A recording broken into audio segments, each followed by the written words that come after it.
여러분 혹시 소리 소문 없이 누군가를 죽이는 상상 해보신 적 있나요? 저는 매일 두려움 속에서 살고 있습니다. 남이 주는 커피는 함부로 마시면 안 되고요. 의자에 앉을 때도 늘 주변을 경계해야 하죠. 퇴근길에도 늘 뒤통수를 조심합니다. 아니 근데 내가 뭘 그렇게 잘못했냐? 오늘의 교양만두는 소리 없는 죽음, 독살의 세계사에 대해서 알아봅니다.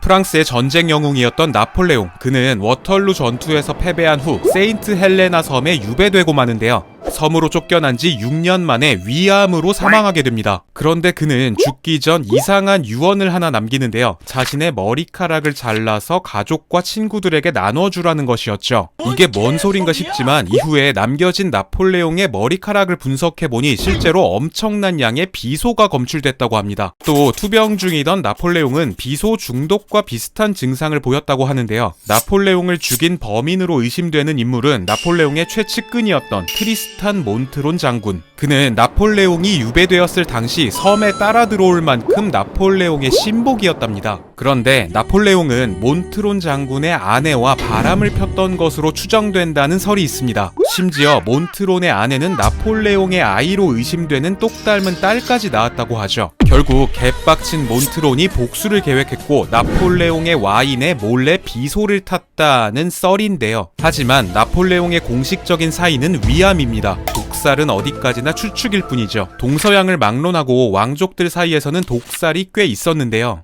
의술이 발달하지 않았던 옛날에는 독살이 자연사로 위장하기도 쉽고 증거를 찾아내기도 어려워서 암살자들에게는 가장 안전한 살해 방법이었죠. 이에 따라 왕족들은 독살을 피하기 위해 별의별 방법들을 고안해냅니다. 일단 감별사가 먼저 음식을 먹어보는 건 기본이고요. 식탁보, 냅킨, 컵, 접시 등도 모두 감별사가 먼저 만진 후에 사용했죠. 특히 유럽의 상류층에서는 유니콘의 뿔이 독을 감별하거나 해독할 수 있다는 믿음이 있었습니다. 당연히 진짜 유니콘의 뿔은 아니었고 희귀동물이었던 일각 돌고래의 엄니였습니다. 금보다 무려 11배나 비쌌다고 하죠. 아무튼 이 뿔로 음식을 찔러보거나 식탁 위에서 천천히 흔들었는데 만약 독이 있으면 뿔에 이슬이 맺히거나 부서진다고 생각했죠.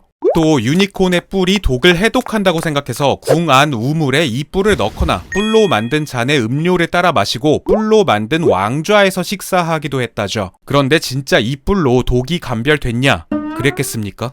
자, 반면에 독을 꾸준히 섭취해서 내성을 키우는 존나 센 인간들도 있었습니다. 기원전 1세기 폰투스의 왕이었던 미트리다테스 6세는 매일 소량의 비소와 다양한 독을 섞은 혼합물을 섭취했었다고 하죠. 그런데 나중에 폰투스의 반란이 일어나자 미트리다테스는 스스로 목숨을 끊기 위해서 독약을 마셨는데 독극물 내성이 생겨서 살아났다고 합니다. 이 오지는 독극물 쉴드 때문에 결국 그는 칼로 자결할 수밖에 없었죠. 인류는 독살의 두려움에 시달렸던 만큼 해독제를 만드는 데에도 진심이었는데요. 일단 새로운 해독제를 개발하면 죄수나 동물들에게 실험했습니다. 먼저 독을 먹인 후에 해독제를 주고 살아나는지 확인했죠.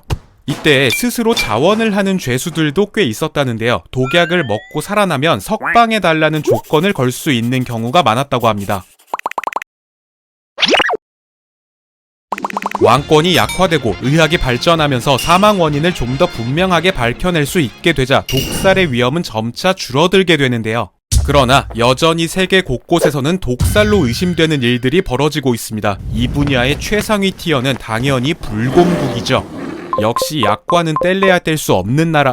1921년에 소련이 카메라라는 이름의 독극물 제조 연구소를 설립했다는 설이 있습니다. 이들의 목표는 흔적이 남지 않는 무색, 무치, 무미의 독을 만드는 것이었다는데요. 희생자의 키, 몸무게, 식습관 등을 고려해 독을 선택하고 목표물을 죽이되 흔적은 남지 않는 최적의 복용량을 찾아 범행에 사용했다고 전해지죠. 게다가 사용한 독이 검출되면 2번 다시는 같은 독을 쓰지 않았다고 합니다. 그런데 요즘에는 독보다 더 무섭고 강력한 물질을 사용하고 있다는 주장이 있죠. 방사능입니다. 러시아의 전직 연방보안부 요원이었던 리트비넨코는 영국으로 망명한 후에 푸틴에게 몹시도 비판적인 기사와 책을 쓰기 시작합니다. 그러던 어느 날 그는 런던의 한 호텔에서 전 직장 동료들을 만나서 홍차를 함께 마시는데요. 며칠 후에 리트비넨코는 극심한 구토와 설사, 복통에 시달리다가 사망하게 됩니다. 그리고 검사 결과 리트비넨코의 혈액에서는 치사량의 200배가 넘는 폴로늄이 검출됐습니다. 됐죠. 폴로늄은 핵 원자로에서 생산되는 방사능으로 거대 군사국가가 아니면 얻을 수 없는 아주 희소한 물질인데요. 즉 폴로늄을 사용했다는 건 러시아 정부가 개입됐다는 증거이자 일종의 공개 협박인 셈이라는 주장이 많죠. 리트비넨코가 카페에서 사용한 찻잔은 물론 그의 집, 심지어 그가 지나간 런던의 곳곳에서도 방사능이 검출됐고요. 숨진 그의 몸에서는 너무 많은 방사능이 나와서 이틀 동안 병실에 방치되다가 금속 특수관에 묻혀야 했습니다. 마찬가지로 푸틴의 정적 중 한 명인 나발리도 공항에서 홍차를 마신 뒤에 의식불명으로 중환자실로 옮겨졌었는데요. 이후 독살이나 독극물을 의미하는 푸틴의 홍차라는 말까지 생겨나게 됐죠.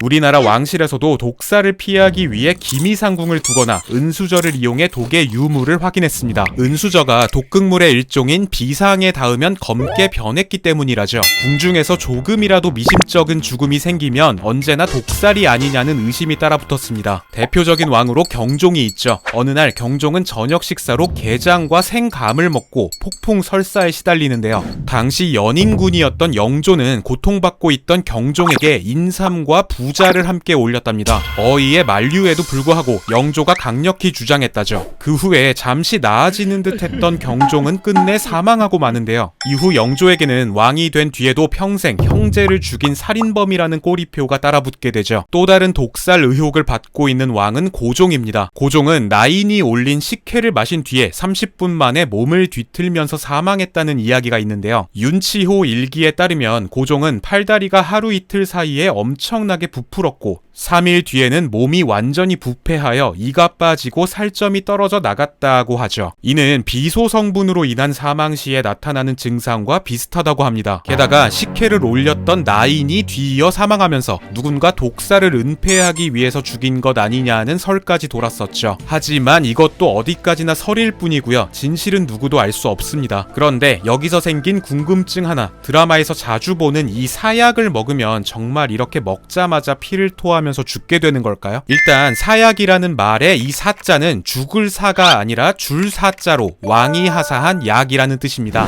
신체가 훼손되지 않는 사형 방식이었기 때문에 죄인의 명예를 최대한 배려한 형벌이었죠. 사약은 내의원에서 비밀리에 제조됐는데요. 정확한 기록은 남아있지 않지만 비상, 부자, 천남성 등으로 만들어졌다고 추정됩니다. 하지만 사약은 마신다고 해서 바로 피를 토하면서 죽지는 않았습니다. 사약도 한약의 일종이었기 때문에 약효가 퍼지려면 일단 기다려야 했는데요. 약효를 빨리 퍼지게 하기 위해서 사약을 먹인 죄인을 방 안에 가두고 뜨뜻하게 불을 지펴서 죽기를 기다리는 경우도 있었죠. 심지어 명종 때 문신이었던 임형수는 사약을 무려 18잔이나 원샷했는데도 죽지 않았다는데요. 이 정도면 살려주는 게 맞지 않나 싶지만 이런 경우 스스로 자결하게 하거나 교수형에 처해졌습니다.